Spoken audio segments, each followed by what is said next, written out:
With rants and raves, you'll be okay.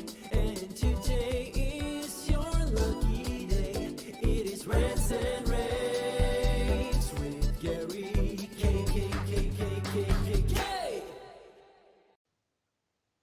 Hey everyone, this is Gary K, and welcome to another pre-ISE edition of my video casts. And today we're talking to Stephen Cogels. You may remember him. He and I did a lot of video casts together in the early days of the launch of the new company Plexus AV, which is a division of Cencor. Stephen is the Global Director of Business Development. First off, Stephen, congratulations on a great year you've had. You made your debut at last year's ISE, but with no products. This year, you're going back with an all-new booth and brand new products in stand number 4G510. So you're actually going to debut a new booth and also show products. So congratulations.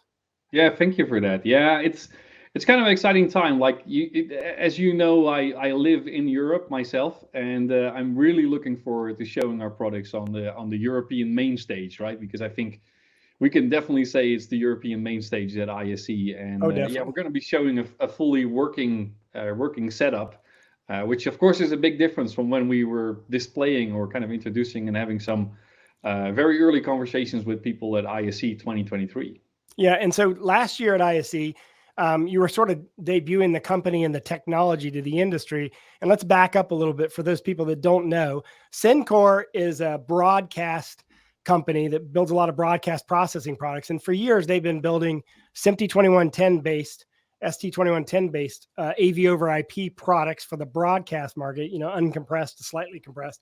But Plexus AV is a division of Cencor.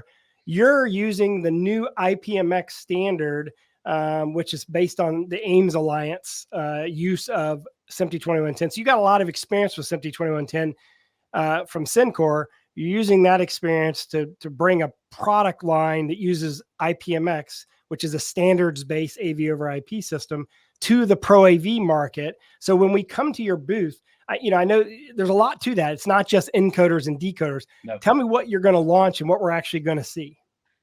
Well, there is of course going to be the boxes that we all know from AV over IP, right? The HDMI in, encoding to IP, switches, management platform, and then going back to what we call baseband outputs of HDMI and other formats and signals that we're all used to. Like we're going to be showing exactly that. Encoding and decoding, yeah. Encoding and decoding. But because we're using an open standards, it kind of gives us a toolbox of things and cool stuff we can do. And that's what we like being a broadcast company. We've been dealing with open standards and all this flexibility that comes with that. There's also some commitment you need to make towards interoperability, of course, but also a lot of flexibility that you gain from that. And that allows us to do a whole bunch of cool stuff with an AV over IP system. So separate from it being IPMX, right? It's an AV over IP system with a whole bunch of other cool features, such as finally the ability to travel over bandwidth constrained networks on a campus, for instance, where you go back to 1 gig link, which is shared with office equipment, everything Wi-Fi, else that's connected. Whatever, everything else, yeah. And on top of that, because we have that functionality, we can also allow singles to travel in and out of our AV over IP system. So you can take a secondary stream, which is generated by our encoders, and then traverse to a public internet delivery through SRT, for instance, where you can even connect multiple AV over IP systems from Plexus together, even remote sites. But you can also connect directly into like lecture capture platforms or into CDNs, streaming like platforms YouTube. or anything like that. Yeah.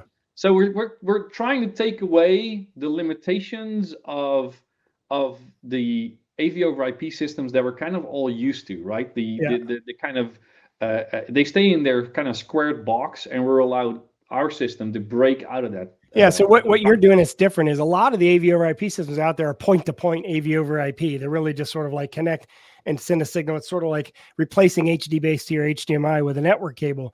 What you're doing is actually networking the whole system. And by the way, using the current network, as long as it's a 1 gig network, you can just drop it on the current campus network or facility-wide network. To do that, obviously, you've got your encoders and decoders. What other boxes? Like, what are you going to show at ISE? Like, what will we be able to see demonstrated?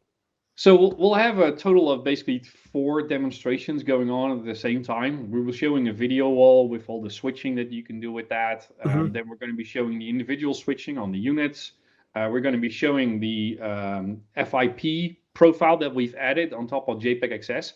FIP is the flawless imaging profile, which kind of deals with very, very high demanded content, right? Think about like design drawings with multiple layers on very big screens with high resolutions. A lot of detail. Very detailed, right? Typically, you would show that based on like an Excel sheet with a lot of data and different colors.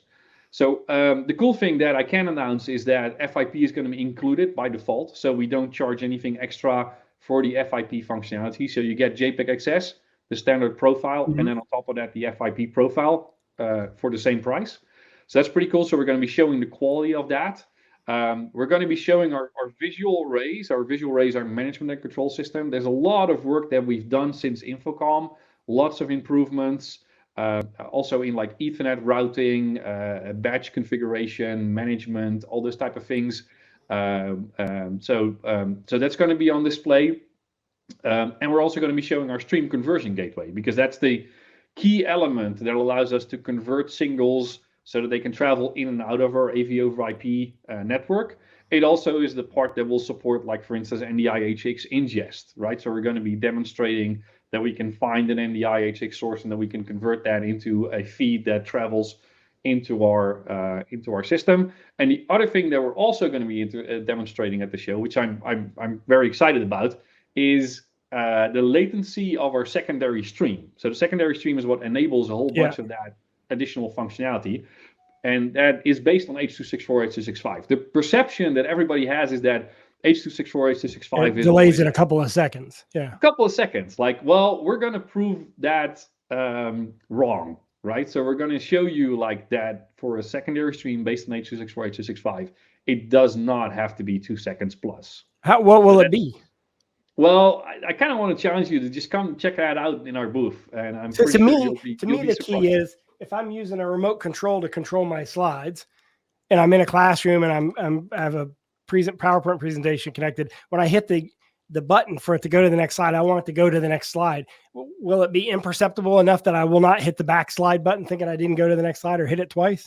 Well, it kind of fits between like the very high bitrate stuff that you're doing, right? With almost zero latency, unperceivable, and where it becomes annoying, right? Because I know what you mean. You press the button and then you're like almost ready to press the button again because it doesn't respond, right? Our goal is to be fast enough so you don't have the urge to press that button, right? And keep in mind, this is not primarily meant for that real-time part. It's meant to be able to travel in and out, to send a signal to overflow rooms in bandwidth constrained networks, and to travel to things like CDN. So the latency is very low. So we're actually opening up a huge amount of possibilities. I think some of them we even haven't thought of ourselves. I mean, I see this.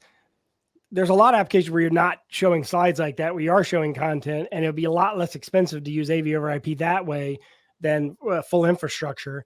And the latency is good enough. Like if you're able to do it, you know, in whatever a split second is defined as, then that would work, because, you know, in K through 12, for example, you know, we're putting content up and leaving it up for a long time and it's not changing, or we're showing stories and things like that. I think for that kind of an application, it might be great as long as the audio stays in timing too. I mean, that's another factor. That's definitely a challenge, and like we're showing the basic principle of it. It's not completely finalized. That's something we still need to address. We do have it working, but there's tweaks we need to do to it. So yeah, absolutely right. I think the thing to remember is, like, in any AV-over-IP, anything you always need different layers, different levels of options, quality and bandwidth. It's this triangle, right? And within IPMX, basically, IPMX doesn't define 1 gig, 10 gig, 25 gig. Yes, our solution is 1 gig, but we're also going to be working on a 25 gig solution. It doesn't define the codec either, right? Like, yes, we have JPEG XS, and yes, we have FIP, but we can also do H.264, H.265. And compared to some of the other vendors that do have, like, even 3 layers, right? But they're all individual systems. Right, separate. We're building it on the same common denominator, which is IPMX. Yeah, and that's what's unique about IPMX, is that then you'll be able to pick off whatever resolution, whatever bandwidth, whatever platform you need. So all this is going to be in Hall 4 booth G510. So 4G510 Plexus AV, PlexusAV.com. If you want to learn a little bit about the company and their technology. They're the only that I know of, the only company that is exclusively building AV over IP only based on IPMX. And you got to go check them out at ISE. And congratulations, Steve, on everything. And I look forward to seeing you in person again at ISE in a week or so. So we'll be seeing you there. See you there. Thank you. And of course, we're going to go and shoot videos on each one of these products he's talked about. We're gonna do a booth tour and everything as well. So we'll cover the show incredibly well for them. And you can see all of our ISE coverage at ravepubs.com/ISE.